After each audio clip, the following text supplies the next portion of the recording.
Chers amis, c'est un sujet essentiel que nous allons aborder ce soir. Grâce à notre ami Hilaire Giron, les liens entre géopolitique et écologie.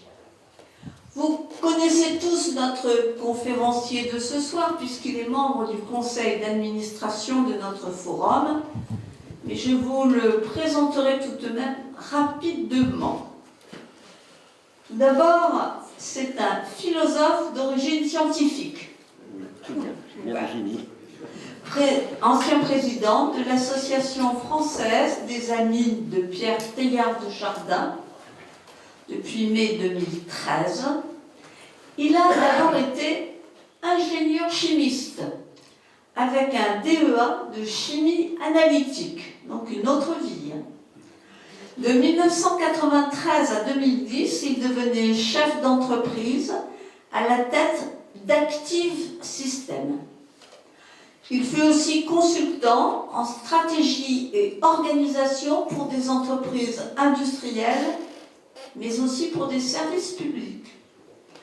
Il a analysé les problématiques d'intrication géopolitiques et sociales, de la cosmogonie, de l'évolution de la physique fondamentale et de la philosophie.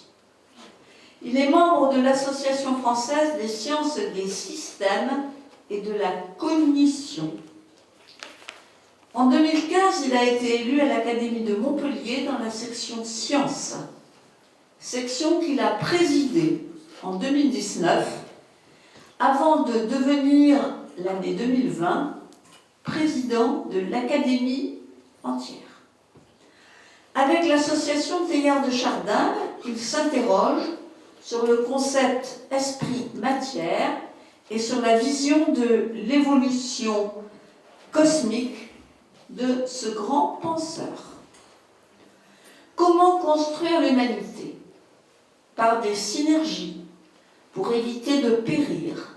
C'est là, en effet, une question cruciale. La thématique de ce soir s'y inscrit. La géostratégie va être lourdement impactée par les problèmes environnementaux et les conséquences du changement climatique. Comment ne pas évoquer l'impact de la montée des eaux? Un petit pays comme les îles Tuvalu s'y prépare déjà et recherche une localisation pour sa population. S'il est vrai qu'un tiers du Bangladesh sera à terme immergé, qu'en sera-t-il des habitants dans un pays déjà si densément peuplé, comme d'ailleurs les États voisins? Il s'ensuivra inéluctablement des migrations forcées par ces importants changements, notamment pour les zones côtières. Mais des légendes célèbres, et n'oubliez pas que je suis bretonne, nous rappellent l'Atlantide, le continent englouti, ou aussi dans ma terre natale, la ville d'Is, disparue dans l'océan. Sur quels faits réels ont été élaborés ces mythes? Nul ne le sait vraiment. Reviendrons-nous à une géographie antérieure, plus près de nous?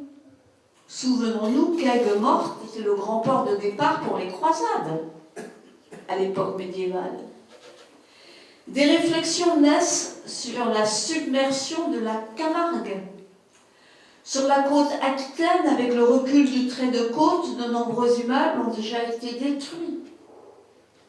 Autre enjeu géopolitique fort, la fonte des glaces et le projet des Russes d'un nouvel axe maritime commercial en Arctique, un enjeu majeur, non seulement pour la Russie, mais aussi pour la Norvège, les États-Unis ou le Canada.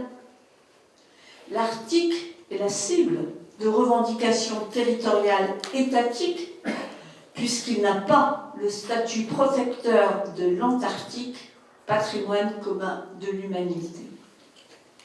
Deux exemples donc, la montée des mers ou la fonte des glaces, C'est ce que je voulais lancer comme idée pour initier notre sujet. Et je laisse bien sûr notre ami Hilaire Giron vous décrire toutes les subtilités de ces relations complexes entre géopolitique et écologie.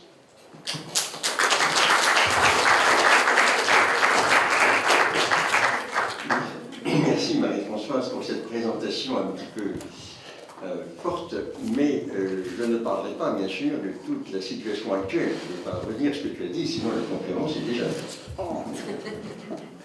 Je serai plus en fait sur les mécanismes à l'origine de ces problématiques et le point commun qui les rassemble ensemble à travers les hommes, à travers nous. Donc on peut dire que dans l'inconscient collectif, les préoccupations environnementales se concrétisent au cours du XXe siècle. Elles semblent donc ne pas avoir existé auparavant. Un seuil a été franchi, et tu l'as évoqué maintenant, qui a révélé brutalement l'impact de l'activité humaine sur notre espace vital et sur nous-mêmes. L'homme est ainsi jugé comme le prédateur de sa maison. Associé au développement, il n'en fallait pas plus pour que ce phénomène conduise à rejeter l'enfant avec l'eau du bain. La nature devait être un lieu merveilleux que l'homme est venu perturber. C'est un peu cette image qui existe encore aujourd'hui chez beaucoup. Alors cette conférence concerne en conséquence vraiment les problématiques de la période actuelle que nous vivons et elle ne manquera pas d'interpeller chacun d'entre nous. Elle essaye en fait de représenter un espace à 3 dimensions, un axe géopolitique, un axe environnemental et un axe philosophique. Voilà le plan de l'exposé.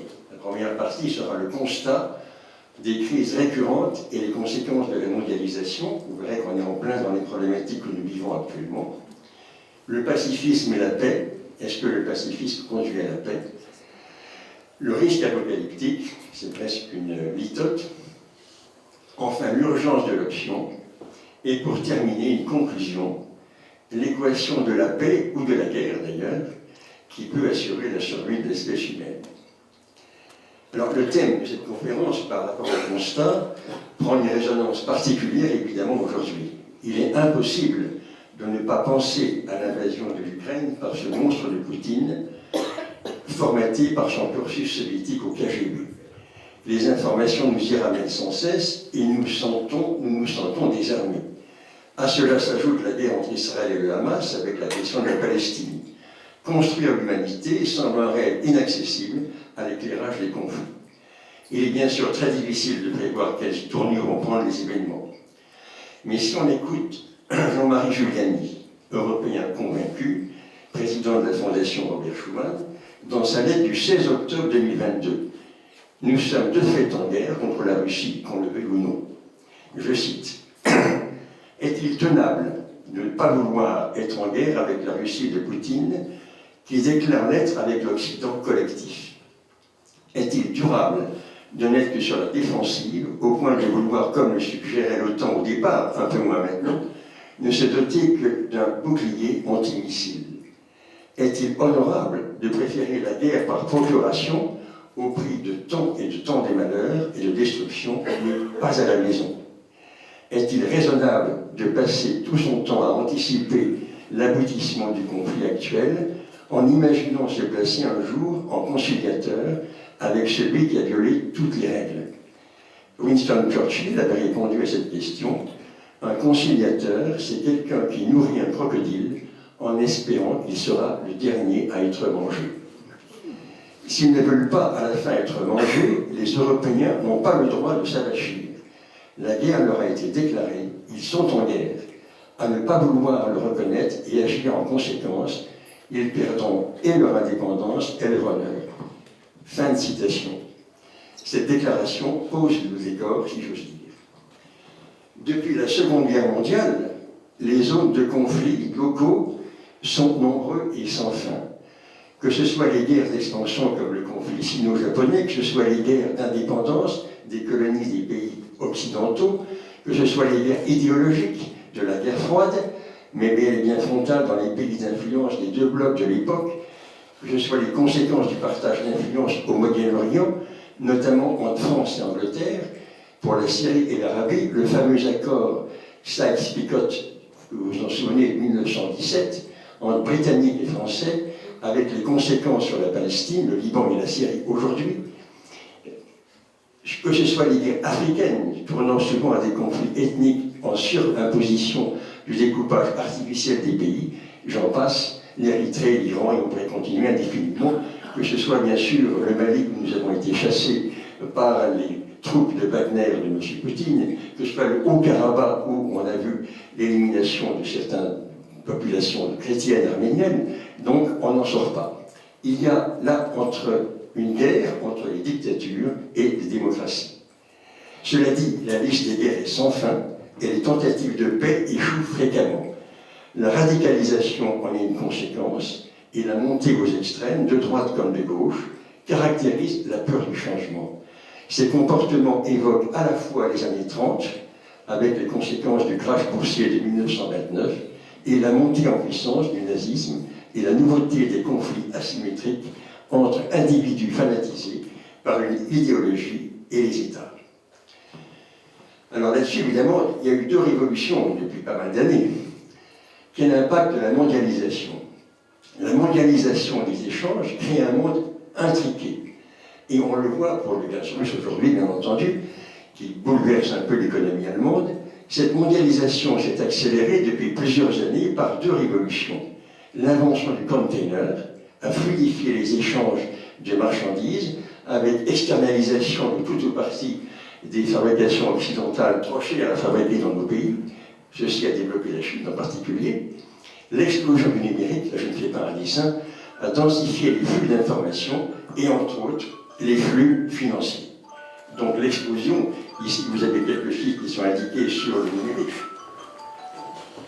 Sur le numérique, mais les gigaoctets augmentent chaque jour et par conséquent il est très difficile de savoir quels sont les flux d'informations. Eh bien évidemment la conséquence immédiate est l'explosion du troisième flux, le flux humain des migrations. Ces trois flux sont en interaction et se renforcent l'un l'autre. Nous échangeons de plus en plus vite et les États-nations sont dépassés.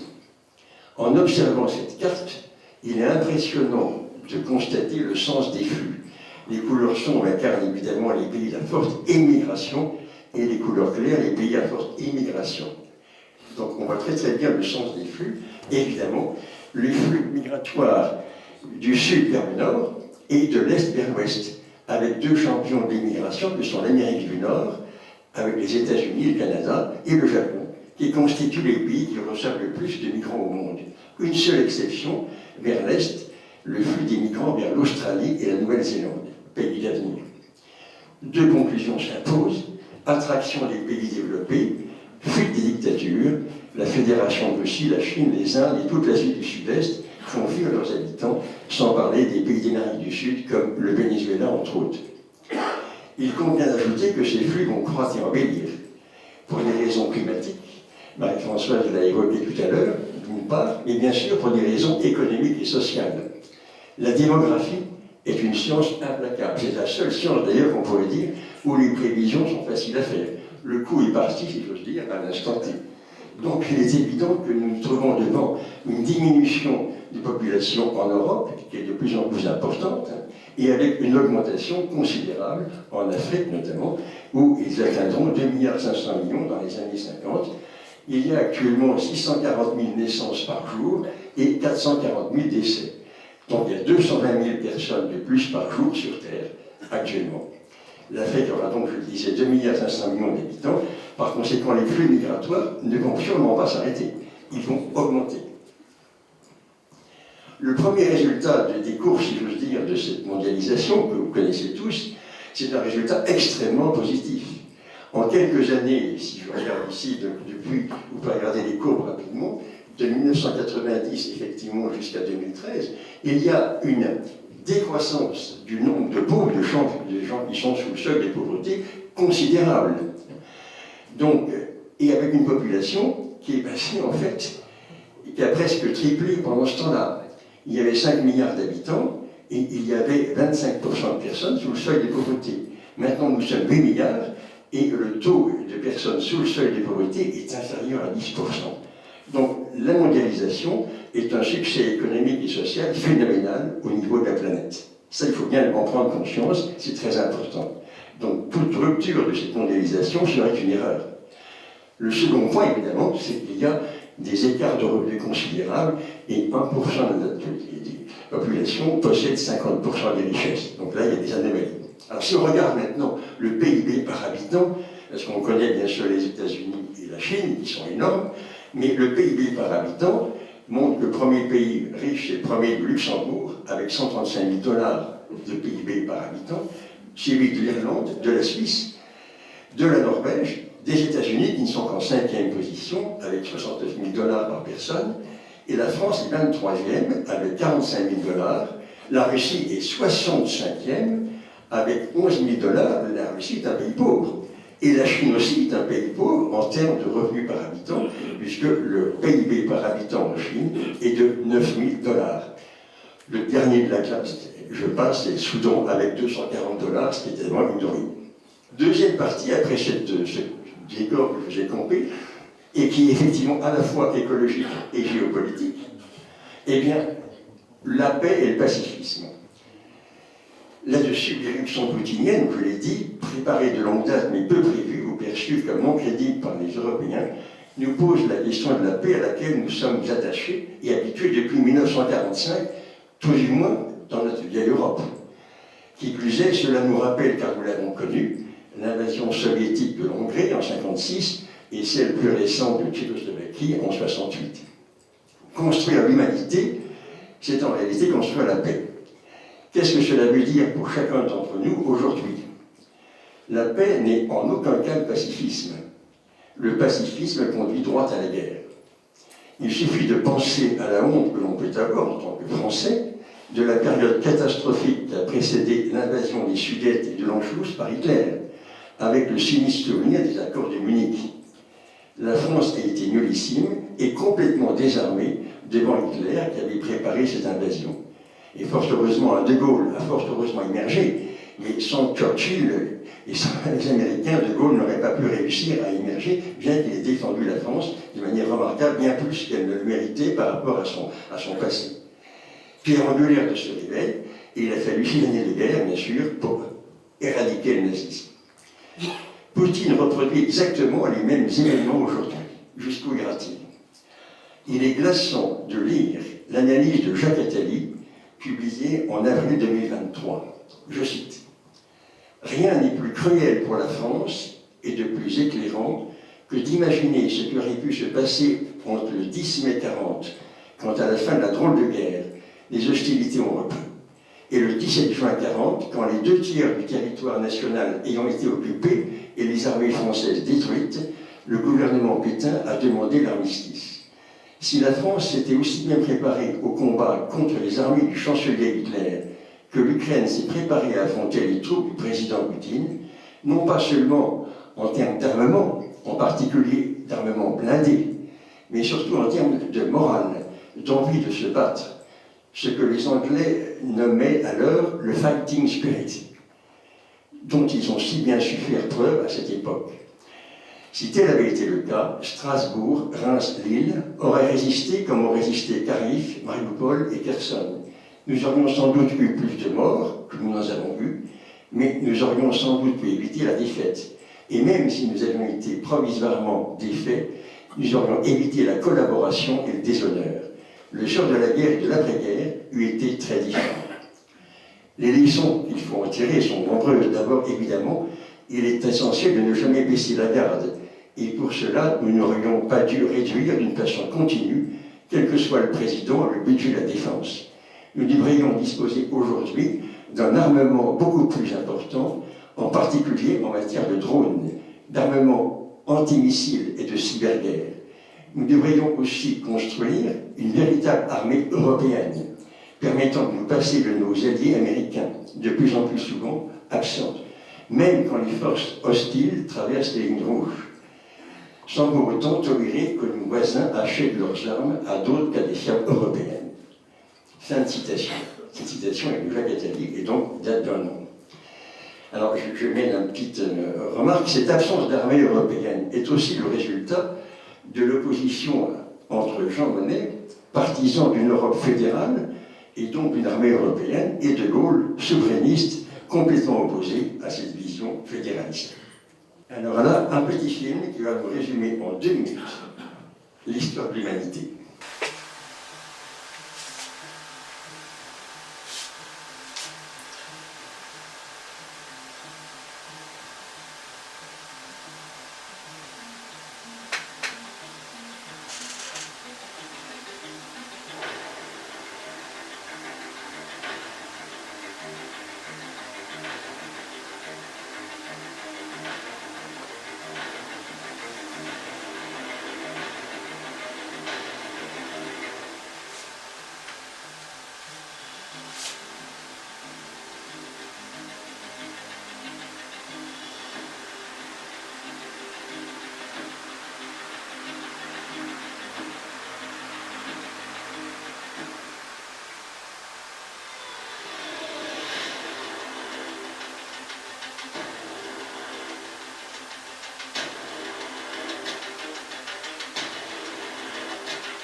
Je vous ai résumé 13 milliards 700 millions d'années en 2 minutes.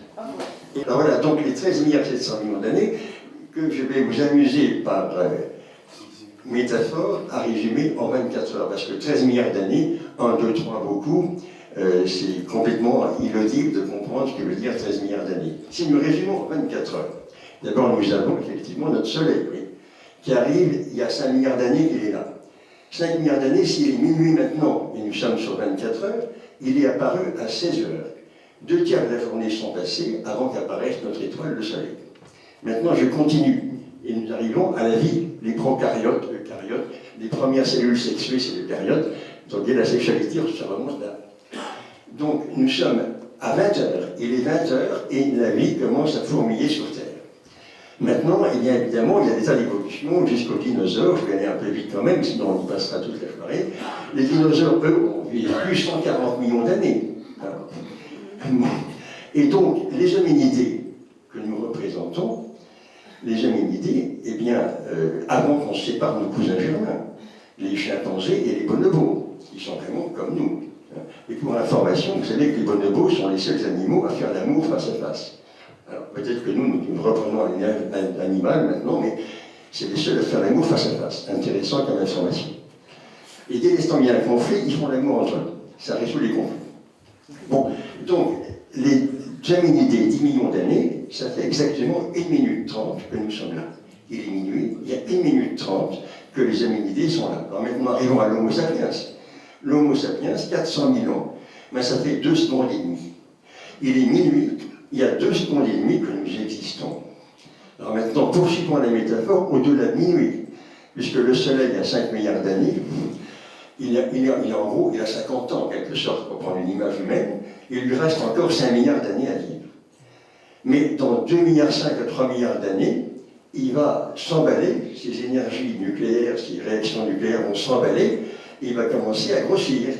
Et dans 2,5 milliards d'années, on dirait c'est beaucoup par rapport à nous, ben nous allons brûler comme un feu de paille et la Terre sera volatilisée. Donc, c'est-à-dire à 2 heures du matin par rapport à minuit maintenant, il nous reste 2 heures à vivre sur Terre avant que la Terre disparaisse. Donc c'est intéressant. Ça veut dire que si on raisonne un peu plus globalement, ce n'est pas dans 2 heures évidemment que l'univers va disparaître. il a 13 milliards d'années, mettons qu'il fasse 26 milliards. Donc je passe de 24 heures à 48 heures. Donc sur 48 heures, l'humanité aurait vécu 3 heures. C'est tué. Voilà. Bon, alors, tout ça pour dire que, après ce schéma qui pourrait résumer 13 milliards d'années, ça donne quand même le vertige, mais surtout nous sommes des nouveau-nés. Et si vous regardez cette courbe ici, ben c'est la courbe classique qu'incarne très bien Teilhard de Chardin sur l'évolution depuis l'origine. Là, vous avez le Big Bang là en bas à gauche, vous retrouvez le schéma bleu que je vous ai présenté, avec les atomes qui s'associent entre eux pour faire des molécules, les molécules des corps de plus en plus complexes, jusqu'à l'homme ici. Et puis l'homme devient lui-même une sorte d'atome de base, en train de s'associer avec ses partenaires sous les formes de clans, de cités, de sociétés. Donc si on regarde bien cette évolution, il n'y a pas de différence entre un atome qui s'agrège pour faire des corps minéraux puis organiques puis des cellules, et chacune des cellules de notre corps qui existe pour faire un corps humain. Notre corps humain devient l'atome de base pour un nouveau macro-organisme en gestation qui est l'humanité. Et donc, de même, notre corps peut être impacté par un problème de maladie, le cancer par exemple, et peut en mourir. De même, l'humanité, si elle n'arrive pas à associer les cellules qui la composent et se cancérise, disparaîtra. Ça, c'est la vision globale qu'il faut avoir au fond de nous, c'est que nous sommes dans un dispositif exactement analogue, homothétique à nos cellules individuelles. Et donc, cette évolution se poursuit par nos corps qui s'associent, et nous sommes les atomes de base pour continuer ce macro-organisme qu'on appelle l'humanité en gestation. Sans oublier que nous sommes là depuis très peu de temps et que nous avons dépassé un nombre d'habitants assez impressionnant en passant en 200 ans de 1 milliard d'habitants sous Napoléon Ier, 200 ans c'est rien, par rapport aux nanosecondes de mon échelle de tout à l'heure, vous voyez un peu l'histoire, et jusqu'à 8 milliards d'habitants il y a quelques mois. Donc il est évident que cette montée a créé une fourmilière humaine en ébullition, renforcée par le système d'information. Et autrement dit, nous avons une sorte d'ARN messager qui se met en place par une communication entre nous, pour le futur organisme de l'humanité en gestation, mais qui peut ne pas aboutir du fait de notre incapacité, bien ça marche, j'ai l'impression, notre incapacité, je change de micro, bien sûr, voilà, ça marche, voilà. Donc effectivement, ce qu'on voit, c'est que nous sommes passés d'une société en expansion, il n'y avait personne sur Terre, à une socialisation de compression que nous vivons aujourd'hui. Cette socialisation de compression ne peut pas se faire dans la simplicité et le bonheur, par définition. Puisque jusqu'à maintenant, il y avait l'espace et l'homme s'est réparti par l'immigration. L'immigration, nous sommes tous des descendants d'Africains, vous le savez, donc a migré à travers les âges. Et maintenant, cette migration ne peut plus se faire indéfiniment. Nous sommes en compression. Cette société de compression crée des réchauffements, non seulement climatiques, mais des réchauffements entre les hommes. Donc, Teilhard a dit la chose suivante. Maintenant, du pôle nord au pôle sud, il y a des hommes partout. Des hommes qui se multiplient de plus en plus vite et ne peuvent plus, comme autrefois, se répandre dans les espaces vides de la Terre, si bien que pour survivre, ils n'ont plus qu'une solution, s'organiser. Et pour cela, créer encore plus d'organes communs, se collectiviser, s'unifier, se fondre les uns dans les autres. Donc le sens de l'histoire nous impose effectivement d'aller dans l'intégration mondiale et non pas dans la séparation des uns et des autres. C'est comme si, vous connaissez l'histoire qui est le chef dans le corps humain. Le cerveau, le cœur se battent en disant c'est moi le chef. Alors le cerveau dit bien sûr c'est moi le chef, hein, avec mes 3 milliards de neurones.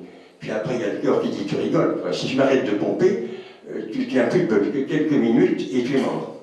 Alors après il y a les poumons qui s'en mêlent, tu rigoles, moi le cœur, la pompe. Moi si j'arrête de respirer, comment tu fonctionnes toi? Alors, tous les organes y passent, vous imaginez, se battent pour dire c'est moi le chef. Puis on arrive gentiment comme ça au trou du cul. Et le trou du cul dit dans un silence assourdissant, vous imaginez, c'est des silences assourdissants, et bien dit, c'est moi le chef. Alors tout le monde s'est condolé en disant, toi le trou de lit d'ordure, vexé de se fermer définitivement, maux de tête, palpitations, respiration à cheval. Donc toute cette image est simple, simplement dire, comme association, c'est que nous sommes, nous humains, en train de créer un nouvel macro-organisme qui peut se casser la figure si on n'arrive pas à avoir des relations entre nous pour vivre ensemble. Ce n'est pas une question de morale, c'est une question de survie. C'est pour ça que construire l'humanité au périr est exactement un problème écologique. Alors, dès l'apparition de l'homme, nous avons vu apparaître un certain ralentissement des transformations. Contrairement aux animaux qui s'adaptent à la trompe de l'éléphant, à la queue de la girafe, nous sommes des spécialistes de la non-spécialisation et nous développons des prothèses. La première prothèse, c'est le silex taillé. Le silex taillé n'a pas de différence avec un smartphone. Dans le silex taillé, il y a en puissance toute la technologie actuelle et future qu'on n'est même pas capable d'imaginer. Et sans cette technologie, nous ne serions jamais là pour en parler. L'invention du feu a permis un saut qualitatif phénoménal, et de charognards que nous étions pour vivre en mangeant les cadavres qui étaient là, on a pu faire un saut qualitatif de santé parce qu'on a fait que la viande. Et on n'est plus mort d'infection, de maladie par ça. Donc on voit très bien que la trajectoire de la technologie est fondamentale pour notre survie de l'espèce. Bien sûr, la technologie peut être utilisée à bon escient.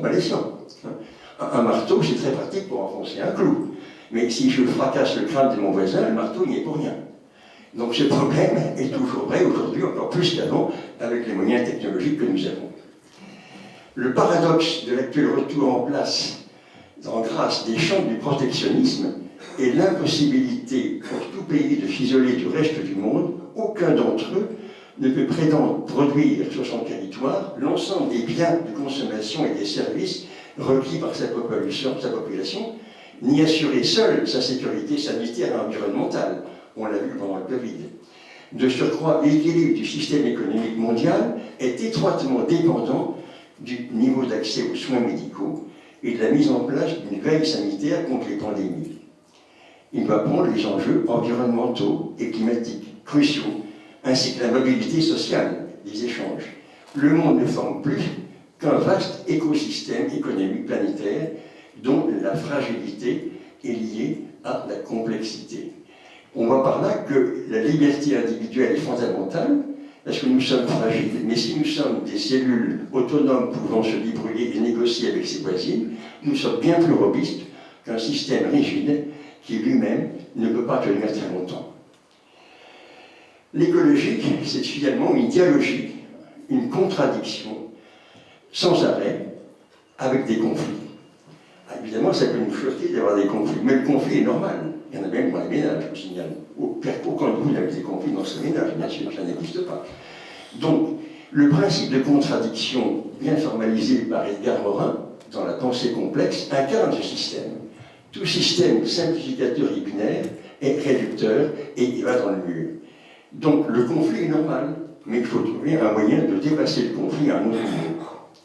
On voit bien par là que ce phénomène de mondialisation, ce phénomène d'interaction des peuples entre eux, avec des intérêts contradictoires, de défense territoriale, d'accès à la nourriture, je passe sur tous les détails qu'on a pu évoquer, l'homme n'a cessé de modeler le visage de la Terre, et je vous l'ai évoqué par la technologie, depuis l'origine. Et sans cette évolution, sans ces progrès de sa connaissance, nous ne serions pas là pour en parler. Donc la technoscience est un bien fantastique qu'il faut développer et éduquer auprès de nos enfants, mais avec une maîtrise du système. Il est vrai qu'il y a des effets inquiétants par le fait qu'on consomme les matières premières, on consomme les énergies, sans se soucier du lendemain. Donc on tombe sur la problématique du court-termisme, qui consiste à consommer immédiatement les éléments sans se soucier de ce qui se passera. Mais ça ne veut pas dire qu'il faut renoncer à la technologie. Au contraire, les ressources énergétiques sont nécessaires encore plus. Et quand j'évoquais les milliards d'habitants, vous voyez bien que la consommation énergétique ne va pas baisser dans les années à venir, elle va exploser. Les besoins énergétiques vont exploser. Ça ne veut pas dire qu'il ne faut pas faire des économies de consommation non justifiées, mais les besoins énergétiques vont décupler. À partir de ce constat, en fait, j'ai fait un constat et montré deux éléments de base qui sont assez classiques et que Marie-France a développé tout à l'heure, mais ils sont facilement compréhensibles. Il y a trois constats de personnalités différentes qui me viennent à l'esprit. Il pose bien la problématique de son ensemble. Vous connaissez tous, bien sûr, cette phrase « Civis pacem para bellum », si tu veux faire la paix, prépare la guerre, qui remonte à 2000 ans au Romain Péchès. Et donc, évidemment, on a tendance à l'oublier, et il faut effectivement se préparer à la guerre pour préparer la paix, en quelque sorte, ce qui est contradictoire. On voit bien par là que le pacifisme est une démission par rapport à une vision idéaliste, certes, mais utopiste. Deuxième déclaration, celle de Confucius, les Chinois, attribuée à Confucius, c'est ce qu'on a déclaré. Si tu veux faire la paix dans le monde, commence par faire la paix dans ton pays. Si tu veux faire la paix dans ton pays, commence par faire la paix dans ta famille. Si tu veux faire la paix dans ta famille, commence par être en paix avec toi-même. Cela nous envoie à nos propres comportements personnels, contribuant effectivement à la paix ou à la guerre. Notre posture et notre guérison personnelle individualiste développent la division.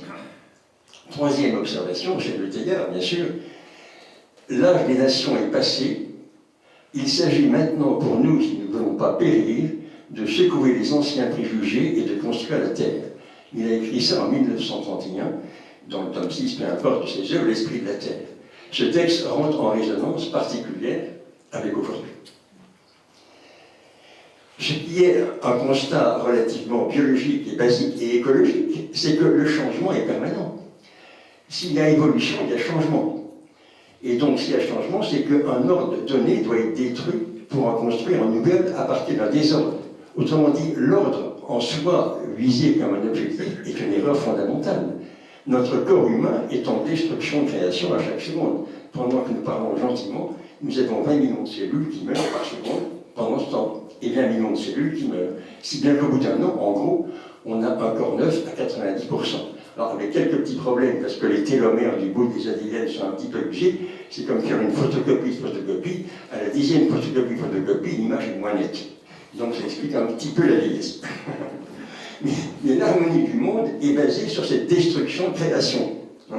Donc, et là, Héraclite disait ça au VIe siècle avant Jésus-Christ. Rien n'est permanent, sauf le changement, tout s'écoule. La vie est un flux de tensions entre deux rives. Il faut savoir que la guerre est commune, la justice discorde, que tout se fait et se détruit par discorde. Alors, c'est pas rassurant, mais effectivement, nous sommes en destruction de création permanente. Alors, j'en reviens à ce constat, effectivement, de la guerre, qui a été un élément fondamental de la pensée de Teilhard. Et là, Teilhard l'a vécu, je dirais, dans son corps. Il était brancardier dans les guerres de 14. Il ramassait, si j'ose dire gentiment, les morts et les blessés de la journée, et le soir, il écrivait. Et dans l'avenir de l'homme, ses réflexions sur le progrès sont édifiantes, quand on prend conscience de ce que cela signifie. Voilà ce qu'il dit. Et cette guerre, finalement, cette guerre pour la première fois dans l'histoire aussi grande que la Terre, ce conflit où à travers les océans, sur des blocs humains aussi vastes que des continents, cette catastrophe, où nous avons l'impression de perdre pied individuellement, quel aspect prend-elle pour nos yeux décilés, sinon celui d'une crise d'enfantement à peine proportionnée à l'énormité de la naissance attendue. Il était au plus fond, vous vous rendez compte, arriver à dire ça en ramassant les morts et les blessés, au fond, il voit ça comme une crise d'enfantement. Autrement dit, le conflit est une crise d'enfantement écologique, d'adaptation des écosystèmes entre eux, qui n'arrivent pas à trouver un élément positif. Autrement dit, Teilhard relativise les horreurs de la guerre en expliquant que ce qui est en gestation est bien supérieur. Il insiste encore toujours dans ce même avenir de l'homme et montre la difficulté du changement. Ça nous dirait que ce n'est pas nouveau. La souffrance, la guerre, le vice, au moment assoupi, renaissent d'âge en âge, avec une virulence croissante. La recherche même du progrès ne peut qu'exaspérer ces maux.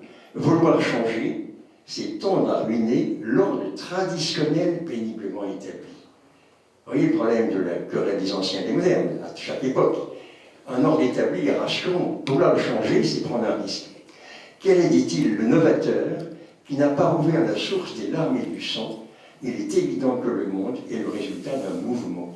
Si on prend conscience de ça, je ne dirais pas qu'on est rassuré, ça ne change pas le problème, mais ça éclaire la réflexion sur le fait que le conflit n'est pas à condamner, il faut résoudre les conflits. Tout conflit non résolu ressort après. Regardez les problèmes des pays de l'Est, avec le Kosovo qui a rejailli après la guerre de 14, en quelque sorte, si je fais un raccourci un peu rapide, de la guerre de 14 de Sarajevo jusqu'au Kosovo avec l'intervention, ben c'est un problème non résolu qui a ressurgi. Donc les problèmes sont faits pour être résolus.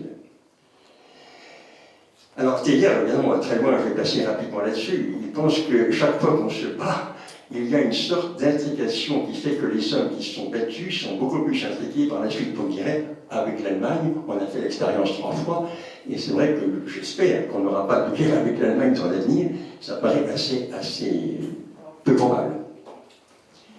Alors, il y a deux phénomènes qu'il faut observer, et là on est en plein dans l'écologie et la géopolitique. Ces deux phénomènes sont de même nature et sont aussi intolérables l'un que l'autre. Le réchauffement climatique et la précarité. Dans le premier cas, l'action de l'homme réifie la nature en la réduisant à sa valeur d'usage, court terme, quitte à la détruire. Dans le second cas, l'action de l'homme réifie l'homme précaire en le réduisant à sa valeur économique. Ces deux phénomènes contribuent à la justice sociale, à la destruction de l'homme et de son environnement. Les résultats en sont inévitablement le repli sur soi, les conflits militaires et sociaux. En outre, la crise sanitaire a montré exactement ce qui se passait à ceci. Donc vous voyez qu'on est bien dans un problème d'écologie intégrale entre les problèmes géopolitiques et les problèmes de nature strictement écologique, naturelle. Nous en arrivons à la quatrième partie. Oui, je vais vite, je ne sais pas si je tiens le... Oui, j'ai peur d'être... Non, ça va. Ça va, c'est très bien. Parce qu'il y a une conclusion très importante qu'il faut développer. J'espère que personne ne le dort encore. S'il y a quelqu'un qui dort déjà. Il n'y a qu'une voie possible dans le développement. En fait, vous voyez, cette image essaie de montrer les problèmes des valeurs, la raison d'être, la cohérence, bien sûr, et la direction et un certain cap à tenir. Donc, en fait, le développement ne peut s'assurer, et notre survie ne peut s'assurer que par un développement du sens des valeurs, en haut et en avant, vers un centre commun du égard. Pour ce faire, il convient de s'investir dans la recherche de la connaissance. La connaissance est fondamentale. C'est une des clés de la survie de l'espèce. Développer la connaissance, la diffuser, l'enseigner, la faire comprendre, et simultanément développer la culture. Ce sont deux pieds fondamentaux qui pourront assurer notre survie. Si nous ne le faisons pas, nous raterons notre survie. Donc, évidemment, la connaissance permet d'avoir un certain pouvoir sur la nature. On l'a vu dans l'historique, mais aussi bien pour la détruire que pour la construire. Mais pour être beaucoup plus. Donc, l'idée est de dire savoir plus pour pouvoir plus et pour être plus. Donc, c'est basé sur les responsabilités, la conscience de soi et l'altérité, l'éducation et finalement le travail assidu. La valeur travail est fondamentale. Taylor affirme, c'est à la pointe de ma plume, de ma pioche, de ma recherche, de mon travail approfondi, que l'homme se réalise et contribue au développement de l'humanité dans l'énergie humaine. Vous cherchez un moyen de discipliner l'individualisme et de supprimer la lâcheté, vous n'en trouverez pas d'autre que d'exalter devant les hommes la grandeur de tout ce qu'ils méconnaissent et dont leur égoïsme irait compromettre le succès. Tant que leur seul avantage individuel leur paraîtra engagé dans l'aventure terrestre, et tant qu'ils ne se sentiront pas liés au travail que par une consigne externe, les hommes de notre temps, il a dit ça il y a 70 ans, ne soumettront jamais leur esprit et leur volonté à quoi que ce soit qui les dépasse. Découvrez-leur, par contre, sans hésiter, la majesté du courant dont ils font partie. Souvenez-vous de cette image de l'évolution depuis le Big Bang. Faites-leur sentir le poids immense d'efforts engagés dont ils portent la responsabilité. Obtenez qu'ils se reconnaissent éléments conscients de la masse entière des vivants, masse entière des vivants. Nous ne sommes pas avec des racines dans le sol, mais nous faisons partie de cet écosystème planétaire. Nous ne sommes pas en dehors de la Terre, nous sommes dans la Terre. Nous respirons de l'air et nous ne pourrons pas respirer de l'air s'il n'y a pas de l'oxygène. Donc, faites-leur comprendre de ça. Obtenez qu'ils se reconnaissent éléments conscients de la masse entière des vivants, principe ô combien écologique, héritiers d'un travail aussi vieux que le monde, et chargés d'en transmettre le capital accru à tous ceux qui doivent venir, et alors tout à la fois, vous aurez surmonté leur penchant à l'inertie et au désordre, et vous leur aurez montré qu'ils adoreront peut-être, sans le savoir, la finalité de cette histoire. Donc faire primer chez elles la passion du tout sur l'égoïsme alimentaire, ou bien la vie ne va vers aucun but, qui recueille et consomme son œuvre, et alors le monde est absurde. Ou bien quelque chose, quelqu'un, dit-il, existe, en qui chaque élément trouve graduellement dans sa réunion au tout l'achèvement de ce qui est construit de sauvable dans son individualité. Et alors, il vaut la peine de se plier et même de se vouer au labeur, mais dans un effort qui prend la forme d'une adoration. Autrement dit, il faut bien rapprocher ça de ce qu'on appelle le temps fléché. Nos ancêtres, les Mayas en Amérique du Sud, estimaient que le temps était cyclique, que tous les 4000 ans, il recommençait. En fait, l'observation du fait même des sciences, c'est que le temps est fléché. Si le temps est fléché, d'ailleurs, les soviétiques et notre ami Staline refusait complètement cette vision de temps fléché. Si le temps est fléché, c'est qu'il y a une origine et une destination. Et avec cette caractérisation qu'on va du simple au complexe. Vous avez vu les molécules atomes qui arrivent à l'homme. L'homme pris dans l'espace est totalement insignifiant. Il rejoint totalement Pascal qui était effrayé par ces infinis. Mais l'homme est la flèche de l'évolution où, à preuve d'inventaire, il n'existe pas d'être animal ou autre, à notre connaissance, aussi complexe que l'homme, qui, de par ce fait-là, a développé un dispositif de liberté individuelle à travers une évolution biologique. Ce qui fait dire d'ailleurs aux scientifiques actuellement que si l'homme a un esprit, cet esprit est déjà présent dans les premiers atomes en termes de particules, cumul quantitatif avec rupture qualitative comme des points d'ébullition de l'eau en température de 100 degrés. Donc cette complexité et ce temps fléché expliquent qu'il y a un sens à l'histoire, non pas au sens marxiste du terme de l'histoire communiste, mais un sens en termes de l'évolution qui va aller encore plus loin. Et nous continuons à évoluer, mais non pas de manière biologique, mais de manière socio-culturelle. Et c'est là le grand changement qu'il y a. L'animal sait, mais l'homme sait qu'il sait. Il est capable de penser sur lui-même. C'est la rupture qu'il y a entre l'animal et l'homme.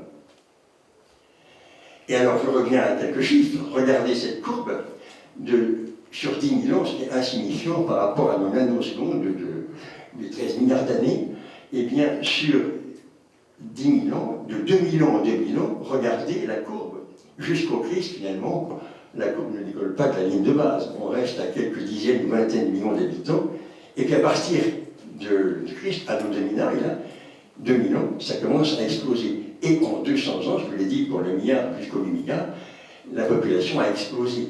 Donc on comprend bien par là que lorsque nous étions quelques fourmis réparties sur la Terre, les problèmes ne sont pas les mêmes que quand il y a 8 milliards de fourmis en interaction. Donc là, nous sommes dans cette position. Nous ne faisons pas la voir comme étant un négatif ou affreuse, elle est forcément douloureuse. Mais nous sommes condamnés à trouver des solutions de vivre ensemble ou à disparaître. Là, à ce niveau-là, le problème est binaire. Alors, la loi tic-tac, elle est facile à comprendre. Les technologies de la complexité augmentent avec les technologies de l'information. Plus l'information circule, plus évidemment la complexité augmente. C'est l'histoire de notre ARN messager dans notre corps. L'ARN messager échange des informations sans arrêt dans notre corps jusqu'au cerveau, et c'est ce qui permet à notre corps d'être cohérent et de vivre. Au niveau de la société, c'est pareil. Donc l'oralité était l'utilisation transmise par nos ancêtres, avec l'écriture, bien sûr, et ensuite l'impression et Gutenberg. Donc je passe rapidement sur ces phénomènes que vous connaissez bien, et on voit bien que la courbe des petits points montre qu'il y a un accroissement exponentiel de la complexité avec la circulation de l'information. Et nous vivons aujourd'hui complètement avec le numérique, et nous vivons avec les neurosciences. Regardez simplement que maintenant la Bibliothèque nationale de Paris stocke l'information non plus sur des disques ou des films, mais sur de l'ADN. Donc toute la Bibliothèque nationale de Paris est en train d'être retransformée sur des ADN qui résistent au temps, puisqu'on a pu analyser l'ADN de nos ancêtres aujourd'hui. Et donc on stocke maintenant l'information sur l'ADN. Donc on a une puissance de stockage d'informations absolument gigantesque. Alors le problème c'est que, vous savez, les ADN, il y a 4 ADN, la guanine, je vous dis pour les 4, peu importe, il y a 4 acides aminés qui sont là-dessus. Et donc il faut transformer du système binaire 0-1 l'information en système quaternel. Donc ces mémoires ne peuvent pas être lues directement encore. Mais on est en train de mettre au point des systèmes biologiques qui pourront lire directement ces 4 ADN sans repasser par le 0-1. Ça c'est pour information. Simplement, ce qu'il faut comprendre, c'est que la loi tic-tac, avec l'augmentation de circulation de l'information, il fait par un dessin avec le numérique aujourd'hui, il augmente la complexité et rend encore plus aigus les problèmes de conflit. Alors ce serrage planétaire, on est dans ce qu'on appelle, d'ailleurs Teilhard a nommé ça, le serrage planétaire, lié à la socialisation de compression. Donc ce n'est pas une volonté de dire socialiser ou pas, nous sommes dans un système de socialisation de compression où notre survie dépend de nos relations entre nous, ou alors nous mourrons. Alors, allons-nous vers un désordre plus grand ou vers un équilibre vivant ordre désordre? Nos libertés individuelles ne conduisent-elles pas à un individualisme forcené et à un égoïsme généralisé destructeur? Il est vrai qu'avec la liberté peut surgir la tentation de la révolte, la dissolution dans le plaisir et le refus de l'effort et de la vie. À mesure que l'histoire progresse, les hommes se trouvent ainsi placés devant un choix de plus en plus conscient à faire entre la fidélité et l'infidélité à la vie. Finalement, entre le bien et le mal, ça revient à dire ça. L'opinion contre la vie produit au contraire le mal moral engendré dans la société ou en nous-mêmes par le mauvais usage de notre liberté. La liberté demeure donc relative, car il y a en nous un ressort intime, antérieur et supérieur au libre arbitre, inscrit dans notre caractère, dans le rythme de nos pensées, dans les poussées brutales de nos passions. C'est l'héritage de la vie. En vertu de ces déterminations de liberté, est proposée par Teilhard la notion de liberté orientée.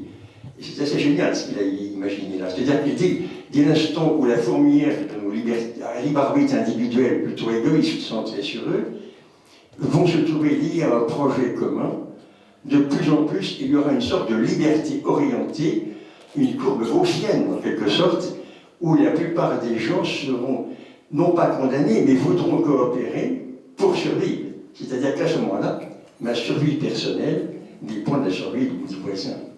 Donc, ce n'est plus une liberté libre arbitre au sens je fais ce que je veux, c'est une liberté, une convergence de liberté orientée vers des valeurs et des projets communs. D'où l'importance des projets communs. C'est un renforcement gaussien. Il a imaginé ça il y a quand même 80 ans. Alors, c'est assez intéressant parce que là, alors, toute reconnaissance, toute ressemblance avec les semaines actuelles est purement fortuite, n'est-ce pas?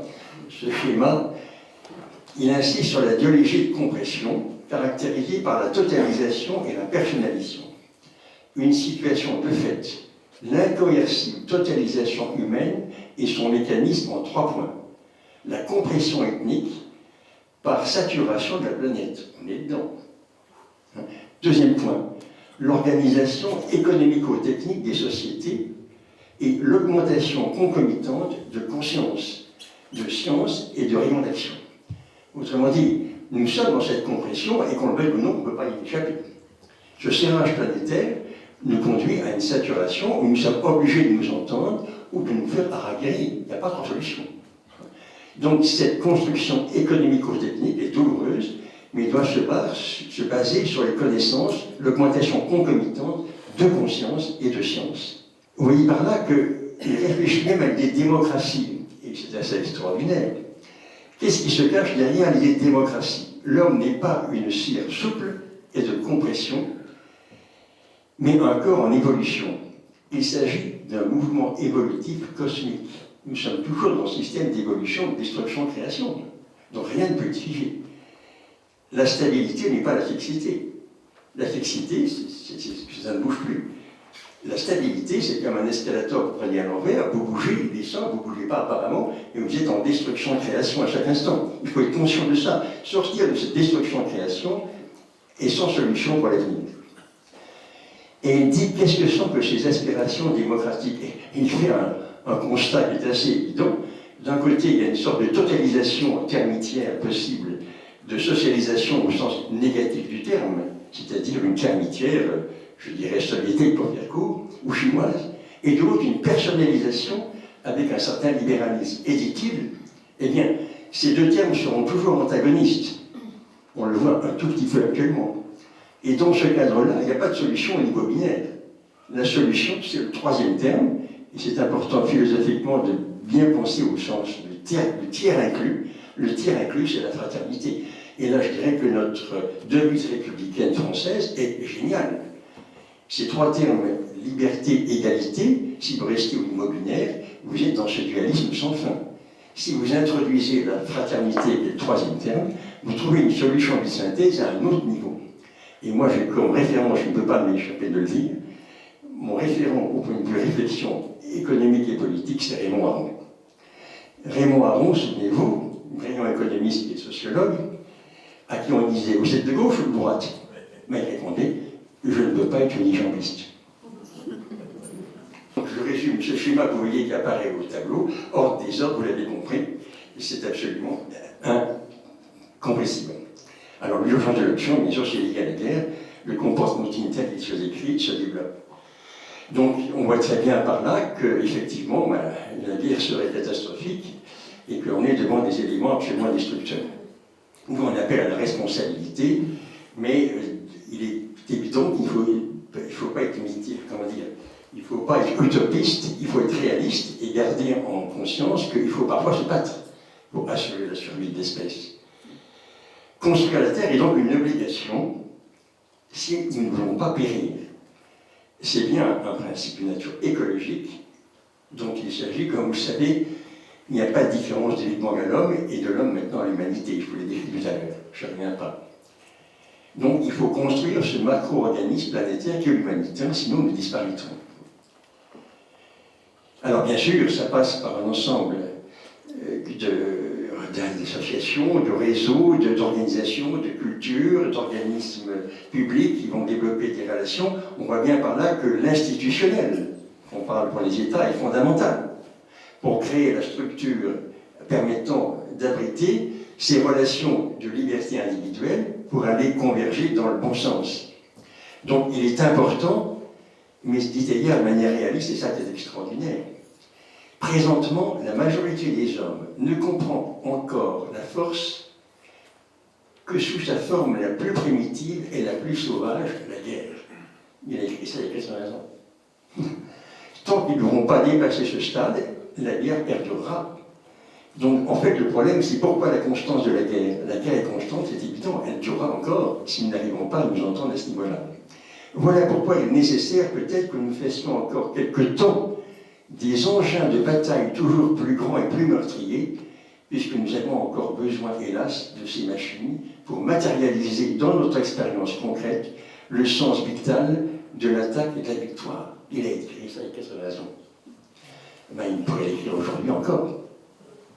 Mais il dit le temps viendra où les connaissances seront telles que nous aurons compris que les engins de mort n'assurent pas la survie de l'espèce dans l'avenir. On en est loin pour aujourd'hui. Alors la recherche facteur, je vais aller vite là-dessus, il faut arriver à la conclusion, donc, qui est importante. Conscience individuelle et collective, je l'ai évoqué, donc c'est très important à ce niveau-là, et j'en viens à la conclusion. Vous voyez apparaître ici, sur ce schéma, donc effectivement, les deux éléments, totalisation et personnalisation. Regardez bien, donc effectivement, la totalisation fait apparaître un combat spirituel chez les hommes, avec un tiercé, je dirais, assez classique, l'avoir, le pouvoir et le sexe, qui incarnent, je dirais, un certain plaisir. Mais, et donc, une déconstruction de l'homme. L'avoir n'est pas une fin en soi, mais ça, il faut un avoir minimum, si j'ai rien à bouffer pour respirer, je ne pourrais pas vivre très longtemps. Mais l'avoir n'est pas une fin. L'avoir est fait pour être plus, être. C'est le débat entre l'avoir et l'être, débat philosophique intéressant qu'on pourrait développer. Le pouvoir n'est pas une fin en soi. Le pouvoir, c'est au service de l'autre. Le pouvoir, c'est l'altérité. Et le sexe n'est pas une fin en soi. L'erreur est de penser que le sexe est une fin en soi. Le sexe est fait pour aimer. Donc, d'un côté, vous avez ce débat avec l'avoir, le pouvoir et le sexe, et de l'autre, être, servir et aimer. Et effectivement, c'est plus vers le bonheur qu'on se dirige à ce niveau-là. Mais comme vous savez tous, tout le monde aspire au bonheur, mais se contente souvent du plaisir. Ça, c'est une des habitudes. Donc, partant de là, eh bien, évidemment, vous voyez bien qu'il y a d'un côté une sorte d'entropie, comme au sens physique, c'est-à-dire la destruction de l'équilibre. L'entropie, c'est, vous brûlez un litre de pétrole, après, il n'y a plus de CO2, il n'y a plus de pétrole. Donc, c'est l'entropie qui augmente indéfiniment, jusqu'à l'univers d'ailleurs, qui disparaîtra par l'entropie qui augmente. Mais localement, il y a une négantropie se crée. L'homme, l'organisation, l'homme crée la négantropie. Le fait d'organiser, c'est de construire l'humanité.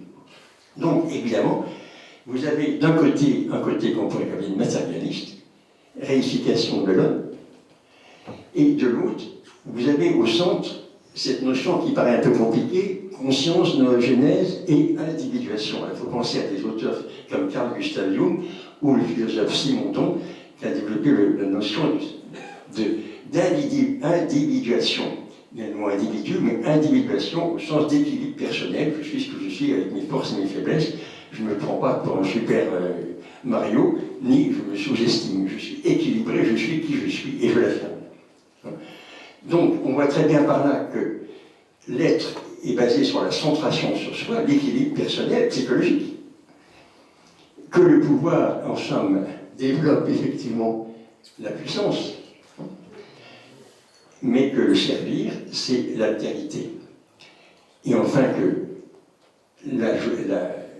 le sexe, vu à travers l'aspect négatif du sexe, c'est la jouissance pour la jouissance. On voit très bien par là que les trois termes avoir, pouvoir et sexe se renforcent dans un débat sans fin destructeur. Et de même, être, servir et aimer se renforcent aussi. Donc nous sommes bien dans ce cadre-là, dans un combat spirituel à tous les étages de la société, au niveau individuel, au niveau familial, collectif, au niveau d'une entreprise, d'une association, au niveau effectivement d'un pays. Donc tout système qui fait émerger ce côté gauche, effectivement, de mon schéma, est destructeur. Tout système qui conduit dans l'écosystème au côté droit peut assurer la survie. Donc d'un côté, mécaniquement, il conduit à la guerre, et de l'autre, il conduit à la paix. Et nous retrouvons à ce niveau-là la tension entre deux rives que développait Héraclite, c'est-à-dire que ces deux tensions, ces deux rives sont nécessaires. Bien sûr que le pouvoir, l'avoir et donc la jouissance ne sont pas un mal en soi. C'est un mal en soi quand c'est une finalité. C'est un moyen pour le reste. Et donc on voit bien qu'on est au nœud gordien de la guerre, de la géopolitique et de l'écologie. Donc l'écologie à ce niveau-là, c'est un problème individuel et collectif. Et je fais apparaître en dernier au sommet, la politique ne peut être que chaotique, puisque c'est le lieu de rencontre de ces conflits à tous les étages. Donc heureusement que la politique est chaotique, dans la mesure où elle reste dans un cadre, un cadre institutionnel permettant la discussion. Donc là, ce schéma, je poursuis par encore deux pavés, oui, il y a beaucoup de choses. D'un côté, rouge, là, l'individualisme forcené conduit à la destruction, discorde, et à l'inverse, du côté droit, la fraternité conduit à la concorde. Donc là, nous avons le nœud gordien, si j'ose dire, de chacun d'entre nous, d'ailleurs, tout bêtement, de notre équation personnelle, de l'équation de la société, à tous les étages, jusqu'à la terre entière. Donc, la guerre, c'est pas les autres, c'est d'abord moi. Alors, je donnerai comme conclusion, eh bien, l'effet prédateur de chacun est suicidaire pour tous. Nous ne formons vraiment qu'un seul macro-écosystème planétaire, voire galactique. Principe, par essence, écologique, écologie intégrale. Alors j'ai un petit dessin humoristique pour regarder, que je trouve amusant, qui résume ma conférence, si j'ose dire. D'un côté, vous avez des moineaux, des oiseaux qui circulent, et vous savez que les oiseaux régulent leur vol, non pas par un ordre donné par un grand chef, mais par les ailes entre eux. Donc ils s'autorégulent, j'allais dire démocratiquement, en un sens, entre oiseaux, entre eux, les uns par rapport aux autres. Et de l'autre, on voit ces avions en train de chasser, et puis l'un des moineaux qui dit « Leur vision simplifiée, linéaire, me paraît un peu mutilante. » Et je trouve cette remarque n'est pas inintéressante aujourd'hui. Donc voilà le résumé de ma conférence, ce dessin humoristique. Donc, tout est lié. Ça, c'est pas un scoop. Hein. Et voilà.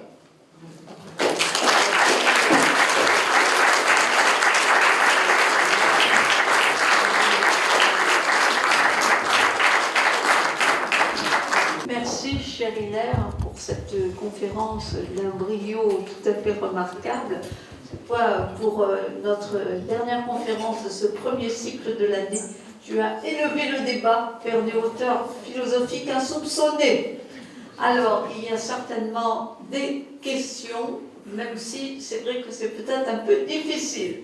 Alors, ce que je vais vous dire n'est pas rassurant, mais peut-être que c'est ce qui nous attendra. Vous vous souvenez tous que Stanley Kubrick a sorti 2 films qui s'appelaient Dr. Folamour et l'autre qui s'appelait Orange Mécanique.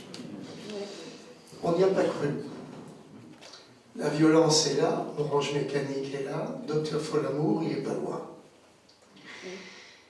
côté de ça, il y a un film, je ne sais pas si vous vous en souvenez, je ne me souviens pas de son réalisateur, je me souviens du titre, qui s'appelait Le Soleil Vert. Eh bien, le Soleil Vert, on n'y croit pas, on n'y croit plus, ça ne fait pas plaisir, mais néanmoins, lorsque l'on voit, en écoutant cette conférence, on voit bien que notre Terre, elle est trop petite. On voit bien qu'il n'y aura pas de quoi nourrir le monde à venir, ou si peu. L'expansion démographique est inéluctable et elle avance à grands pas. Elle est peut-être pas exponentielle, mais pas loin. Et donc, voilà, moi je conclus malheureusement que le soleil vert, eh bien, sera appliqué un jour.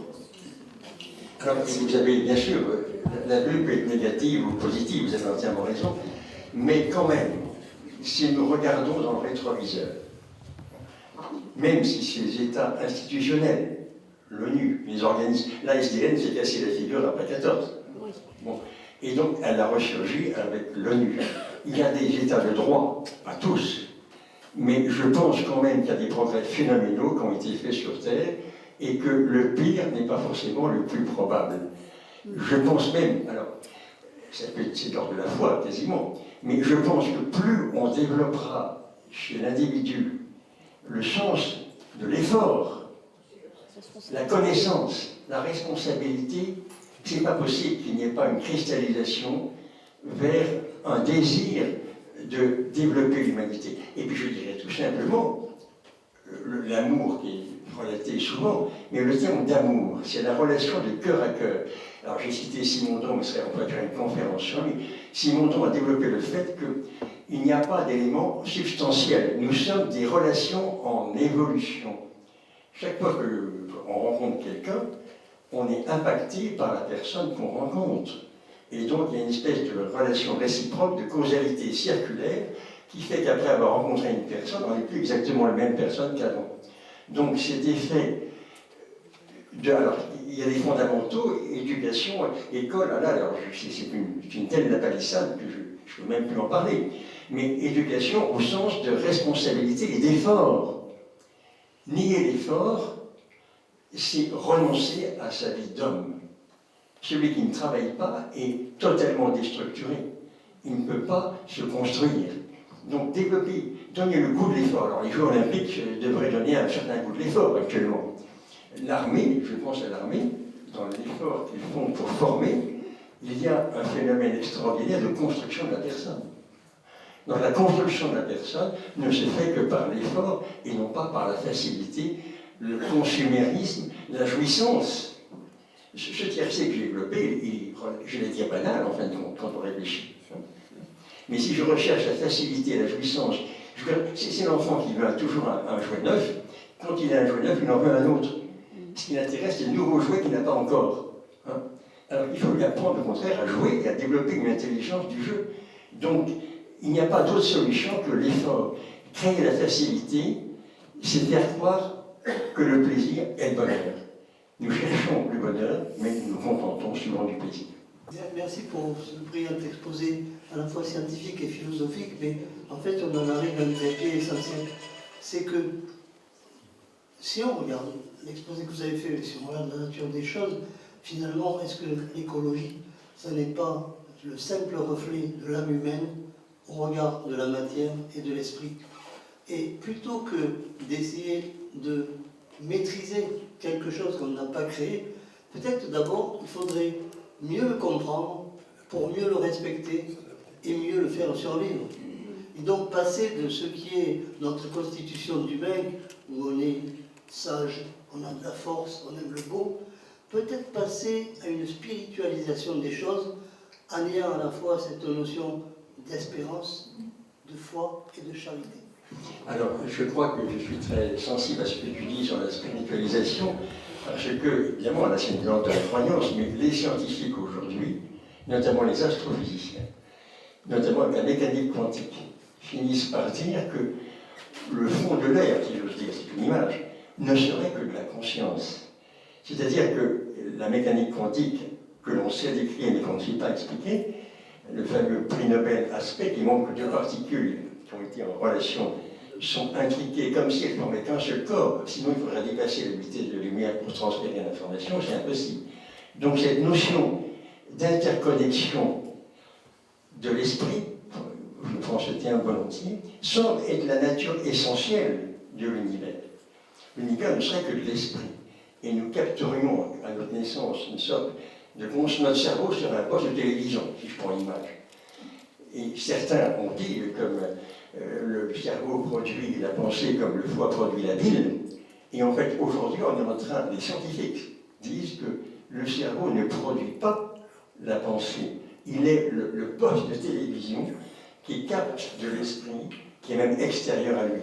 Alors là on peut passer beaucoup de temps sur toutes les expériences de coma avancé, de près de la mort, ou des gens qui ont connu cet état, et il y en a beaucoup plus aujourd'hui qu'avant, parce que la médecine sauve beaucoup plus de gens qu'avant, hein, et bien tous décrivent les mêmes phénomènes. Ils n'ont absolument plus peur de la mort d'ailleurs, après avoir vécu cette expérience, et ils ont pu voir des choses qui étaient mécaniquement impossibles à voir. Ils étaient sur ces hologrammes là, et ils ont vu des gens pleurer à côté de l'hôpital, pleurer leur mort, et ils ont eu des perceptions extrasensorielles.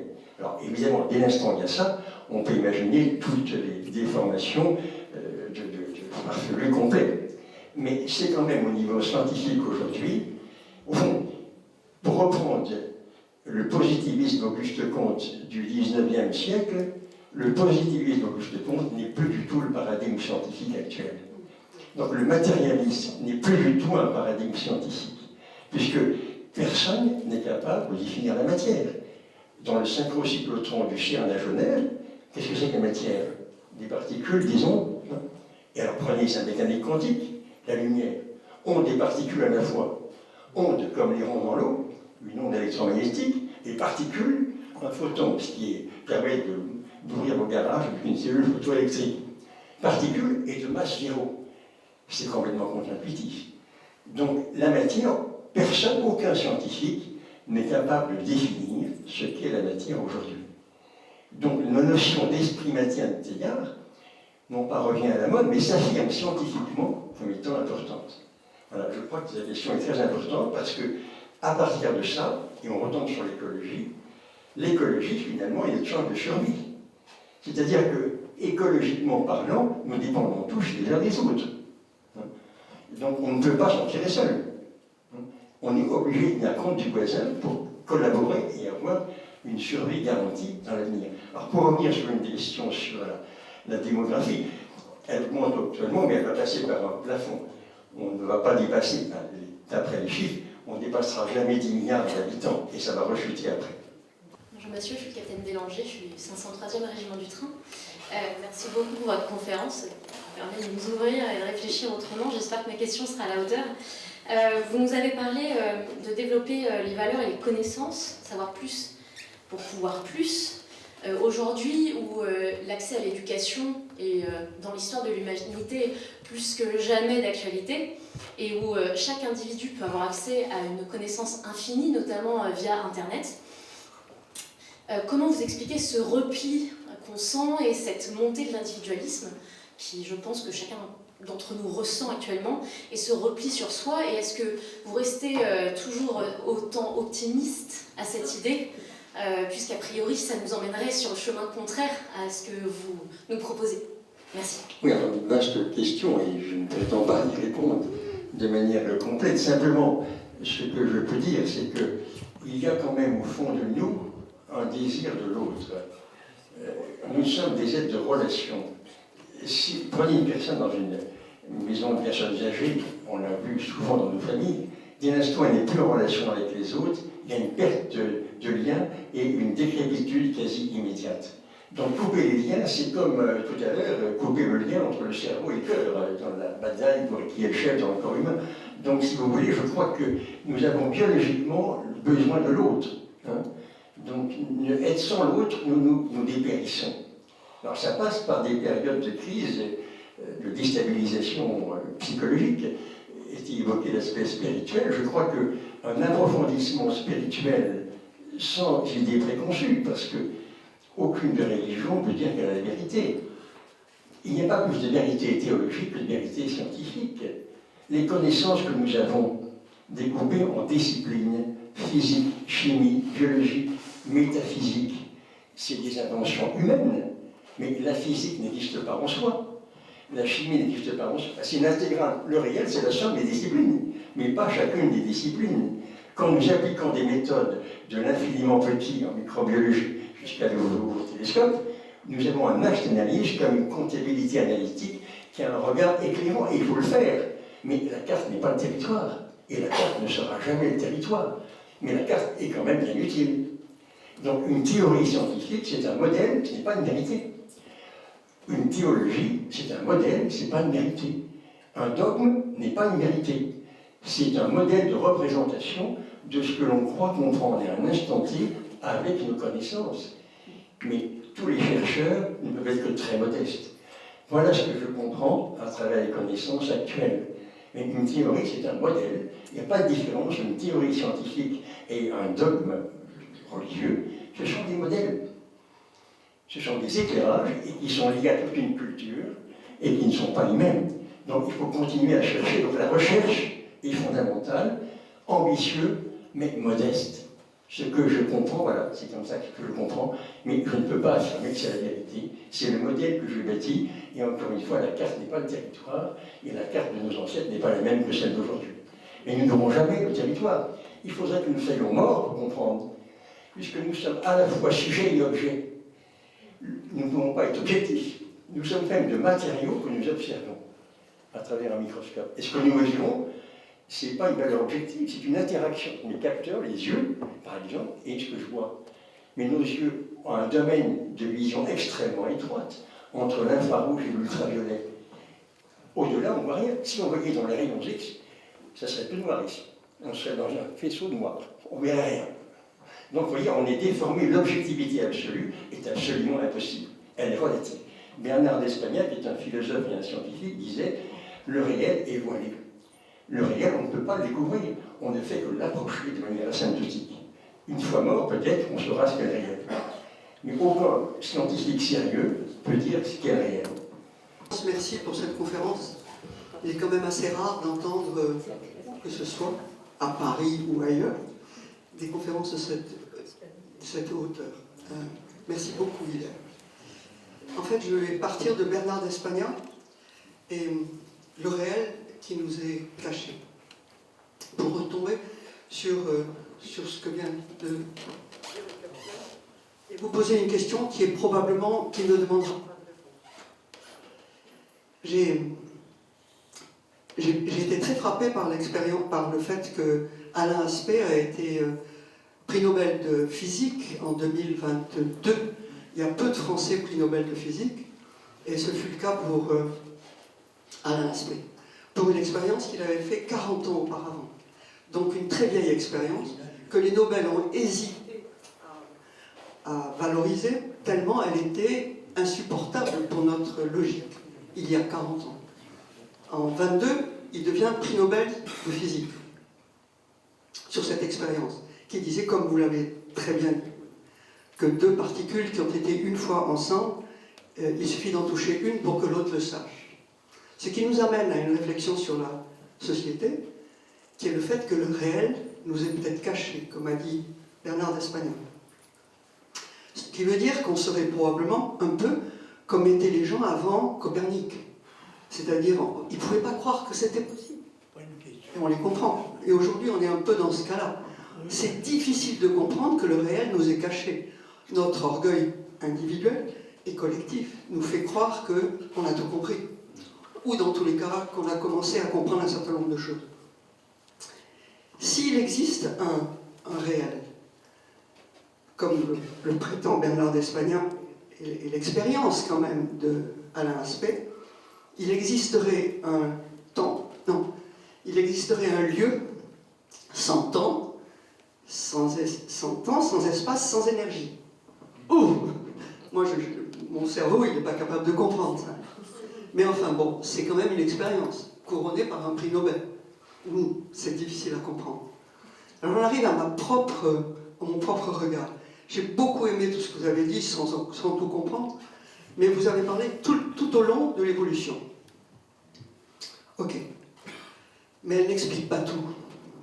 Et en fait, ce que j'aurais aimé dire, c'est que s'il n'y avait pas au départ un principe créateur, je ne suis pas en train de faire de la religion, mais vraiment pas, mais s'il n'y avait pas un principe créateur, un principe, je ne sais pas comment l'appeler, peut-être d'information, ben tout ça, ça ne pourrait pas exister. Donc, je ne sais pas une question, mais c'est, est-ce qu'on peut s'en sortir sans un principe créateur? Personnellement, je ne peux pas, mais c'est la question que j'avais envie de poser. Je la comprends très bien, et effectivement, c'est toujours la question du quoi et du comment et du pourquoi. Il est évident que dans cette logique que j'ai évoquée de temps fléché, le temps fléché sous-tend évidemment de manière implicite qu'il y a un organisme créateur. Alors, Teilhard, bien sûr, était croyant, mais Teilhard a cherché à concilier science et foi. Et donc, pour lui, c'est ce fameux point oméga qui est bien connu de sa part, et qui dit qu'effectivement, ça va très loin, parce que pour lui, l'évolution se poursuit avec un principe d'amour en développement, esprit et amour. Et pour lui, il parle d'amorisation. Dans mon schéma, il y avait entre sexe et union de communion, il y avait amorisation. Je ne sais pas si vous avez vu. Le principe d'amorisation, chez Teilhard, est fondamental.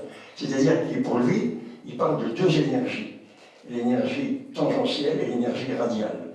L'énergie tangentielle, pour faire court, c'est l'énergie que nous connaissons avec le gaz, le pétrole, physique qui est déterministe.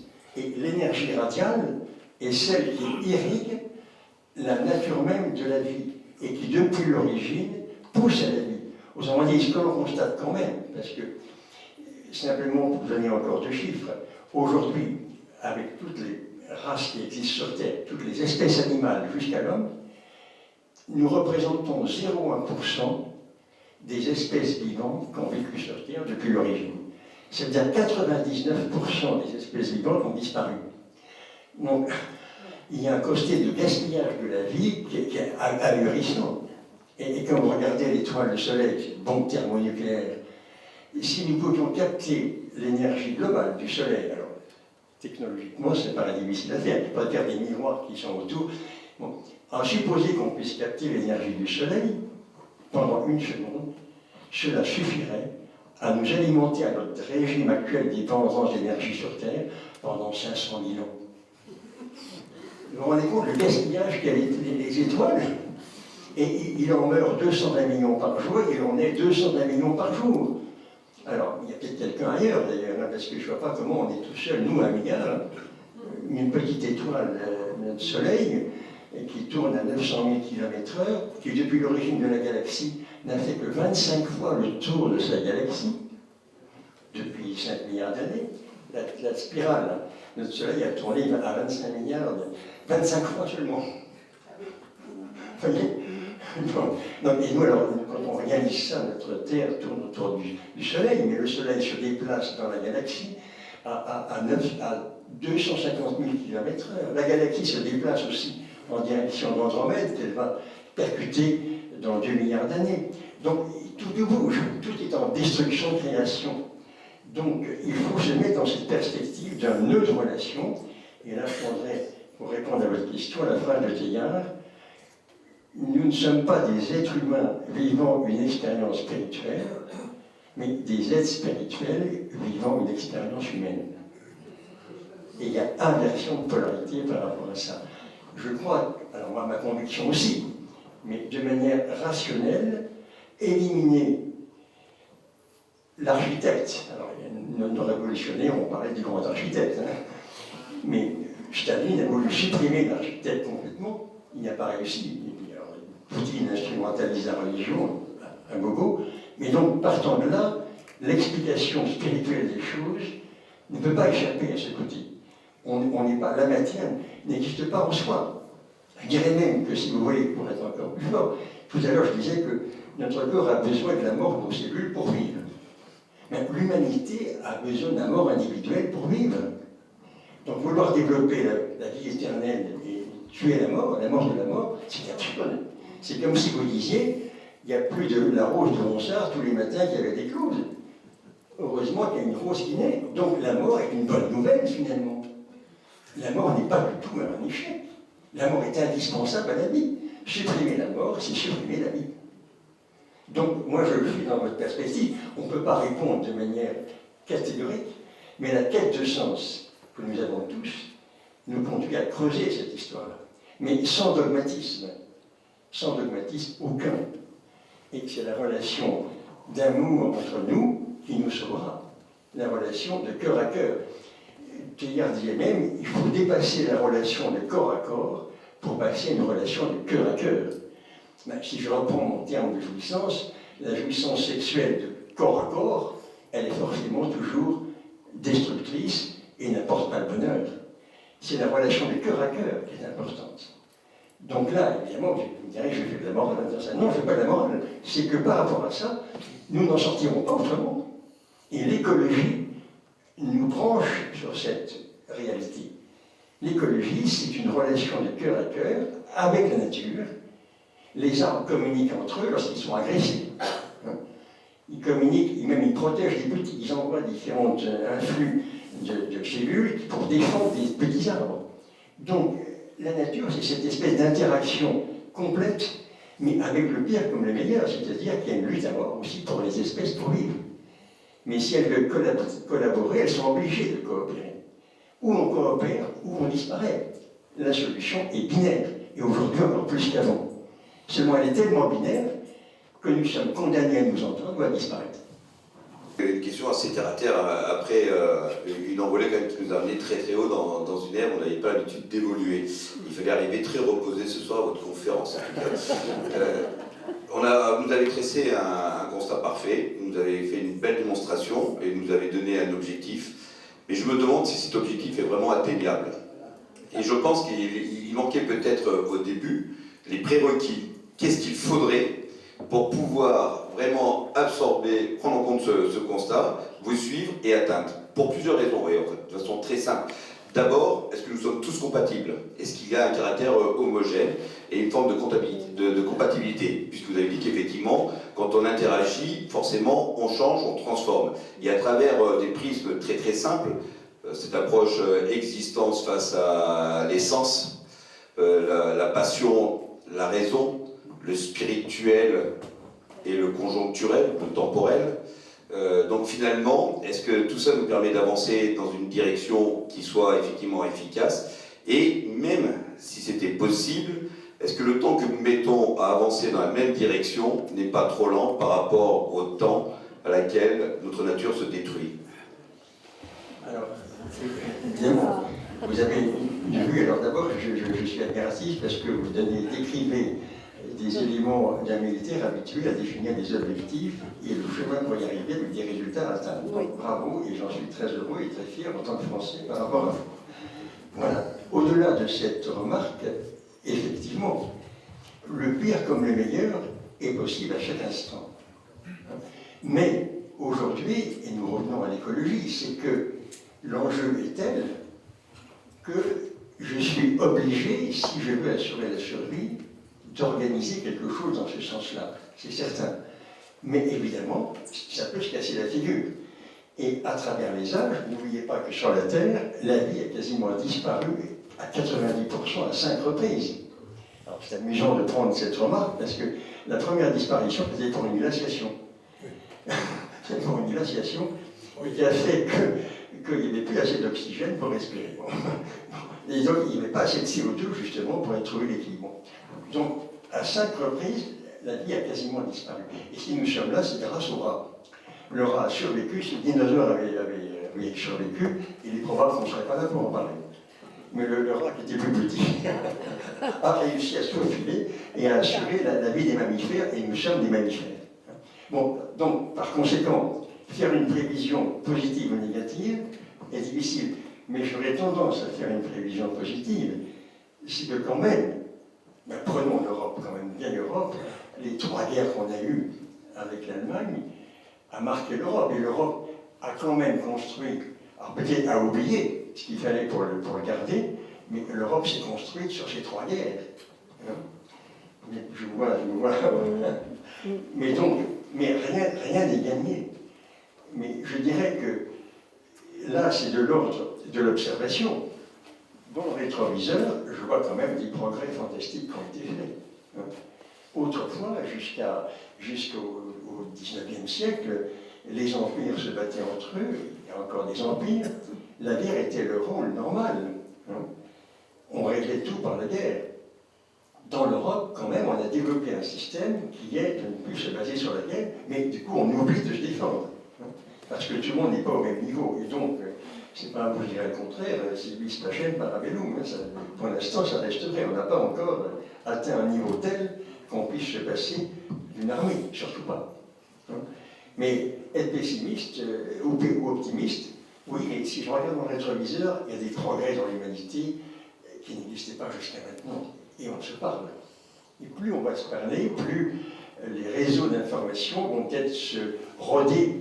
Évidemment, le numérique et les réseaux sociaux donnent cet effet de pouls, de ce qui est superficiel, où seule l'instantanéité donne quelque chose. Mais les journalistes ont un rôle très important à faire prendre du recul. Ne pas rester sur l'instantanéité, mais mettre à distance l'événement.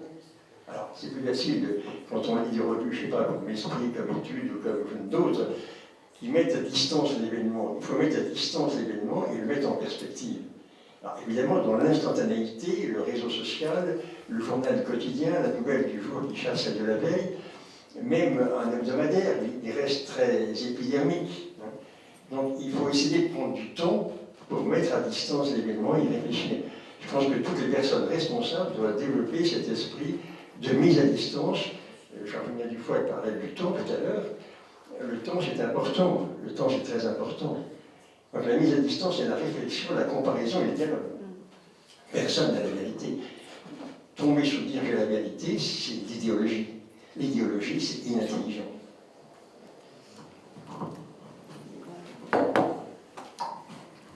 Bien, je vais remercier à nouveau chaleureusement Hilaire, parce que je crois que nous clôturons notre premier cycle de l'année en beauté. Et je vous annonce donc que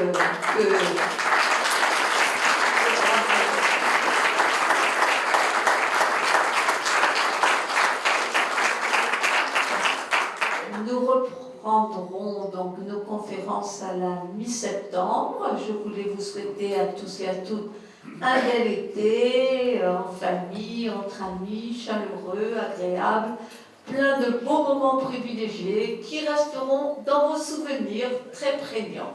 Voilà. Eh bien, à bientôt, à l'automne.